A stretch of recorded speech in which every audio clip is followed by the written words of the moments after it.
Hi, David Odell here with Odell Complete Concrete. This is pour day. This is the final moment we've been waiting for. And what we have here is a 3/8 pea gravel, and we have a 3000 psi straight sack cement, which means it doesn't have fly ash or any other additives. It's just sand, cement, and rock and water.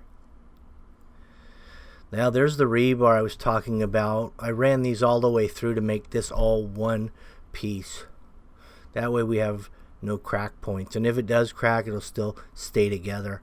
So you won't get cracks that lift or heave or separate.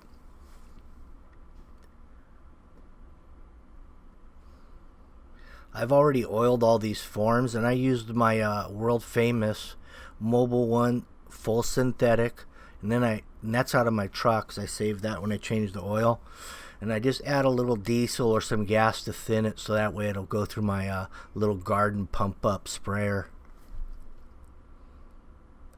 Now this form held together really well, because what I did is I ran my 4-foot steel stakes on an angle and caught the top of each riser all the way down into the dirt.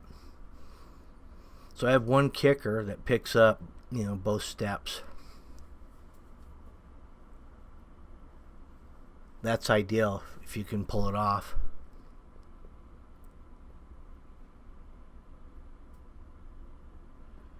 Now all those overhead screeds you see, that's set at the high points. Now all I have to do is come off the high points to the drains, and I know that it's going to drain. Because I have about 1 inch, inch and a quarter from the high to the low.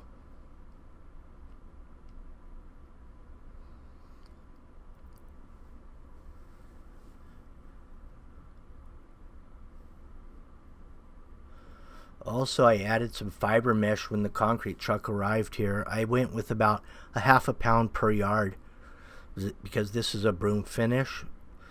I usually go about half pound. If it was stamped or a smooth trowel, I could go from 1 pound to 3 pounds, no problem.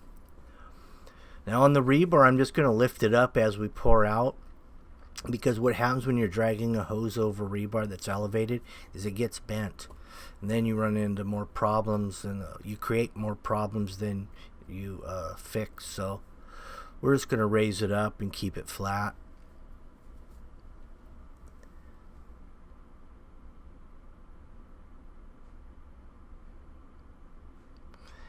And this is kind of a hard job to get the hose in here, because we could have brought it all the way down that narrow side yard and then tried to pull it all the way back out, and then we would have caught it all at once. But we decided to come around the driveway for the patio portion and steps.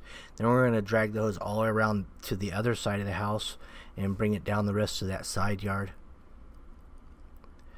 Right there, that's a wood bull float going over on our first pass, 3-foot woody.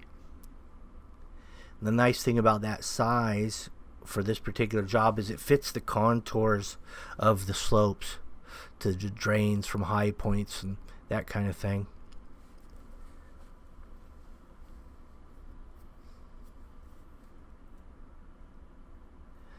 Now we made that landing fairly small coming out that door in the back, because they have a small backyard to begin with, so everything is kind of smaller.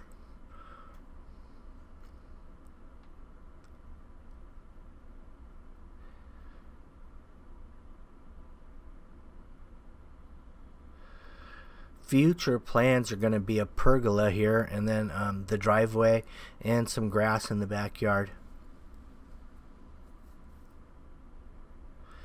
Now this is strip time, and this was about 3 hours later. This concrete was going off pretty slow, even though it was high cement. It still dried slow because we were shaded. It was cold.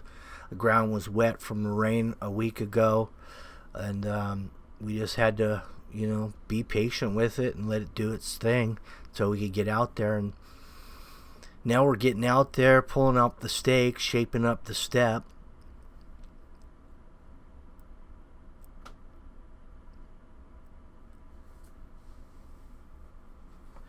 We're going to run a 1/2 inch cove at the bottom of those risers, And then we also have a 1/2-inch top tool that we can run.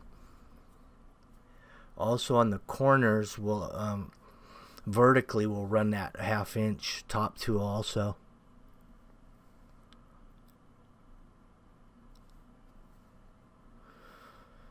This is a tricky situation here because the way it is drying, we're going to have to broom this, where it gets hardest first. Because if you were to broom it all at once, you'd have some really rough aggregate exposed type finish, where if you were to broom this all at once in the shaded areas. So we're going to have to broom the stuff in the sun. We'll have to wait, probably, I think we waited another 45 minutes in the shade before we could continue the broom. That way the broom finish looks consistent all the way through the job.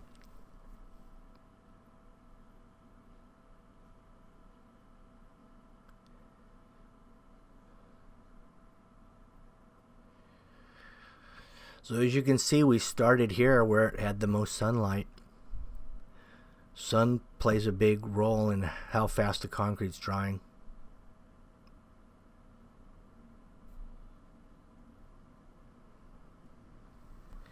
This is a little head cam action on the broom.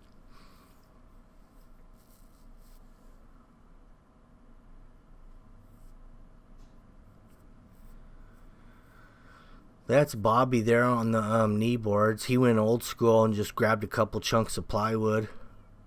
Sometimes you got to go that route, because if you want to get out there early, if you try to get out there on some narrow metal sliders, you might get buried out there alive. So he grabs the big sliders, span his weight out a little bit, bigger area, so he doesn't sink too deep.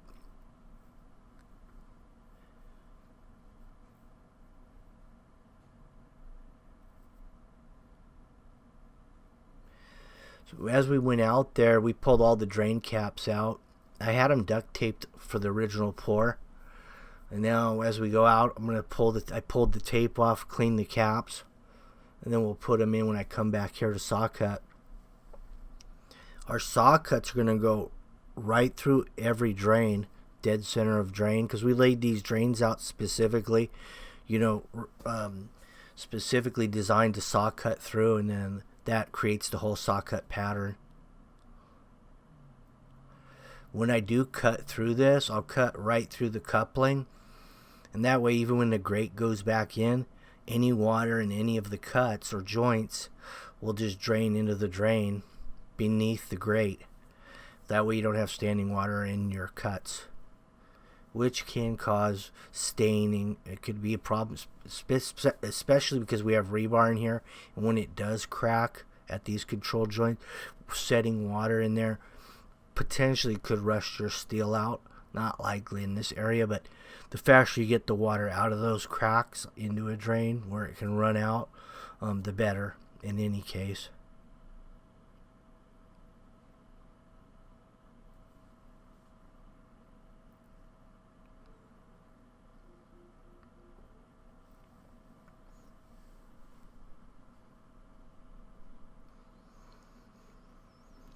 So I broomed a little bit. How I determined what was dry and what was wet is I just went ahead and ran the broom, and then when I noticed that it was getting really rough, we went back out on knee boards because we knew we had to anyway, and then we just hit over the broom areas that seemed a little rough. So it's going to get re-broomed in some of those areas. Now we had 3 guys on that step and landing, 1 on each side, so we were able to knock it out really quick.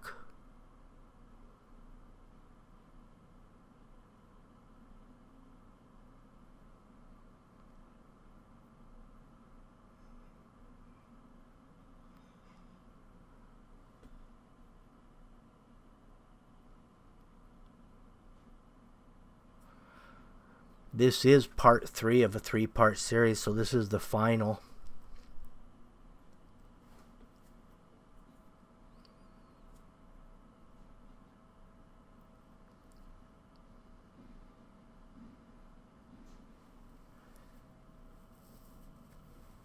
Along that stucco wall, we've already been able to pull 1 broom width out from that stucco wall, and the reason it dried quicker there is because the stucco actually draws the water out of the concrete.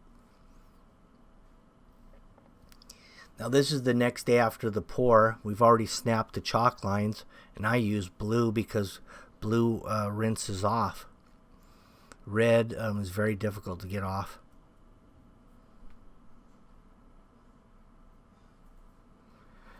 And what I've done here is I've got my aluminum straight edge, and then I laid down a little 1/4 inch thick piece of plastic bender board. The bender board, what that does is it protects the concrete from scratching, because we are here the next day and it is relatively fresh.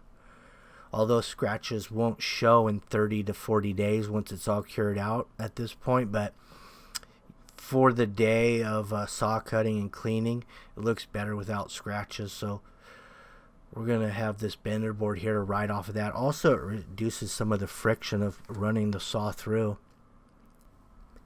So if you notice, the cuts go right through the center of the drains, and that's 2 going that way, and there'll be 2 more going the other way. And that'll pretty much wrap up the saw cut pattern. Now the pergola will pretty much set right in the center of this area.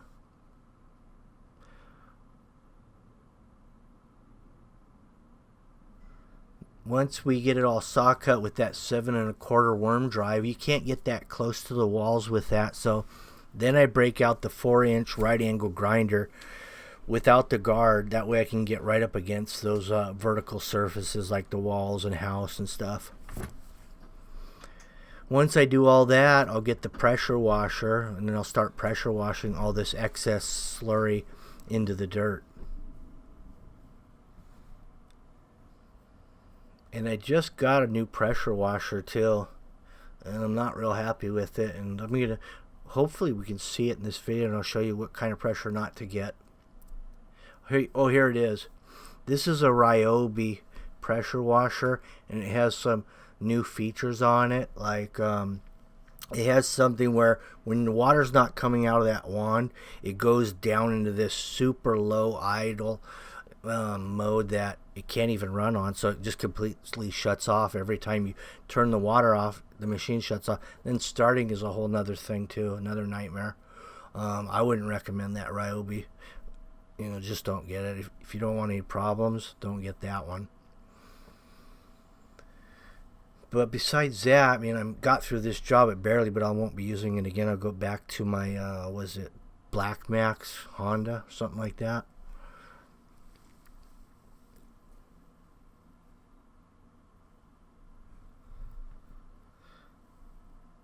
So here's what it looks like when it's all done. You notice there's no puddles in it. The water drains away quickly because I was able to create my own slope because I utilized drains.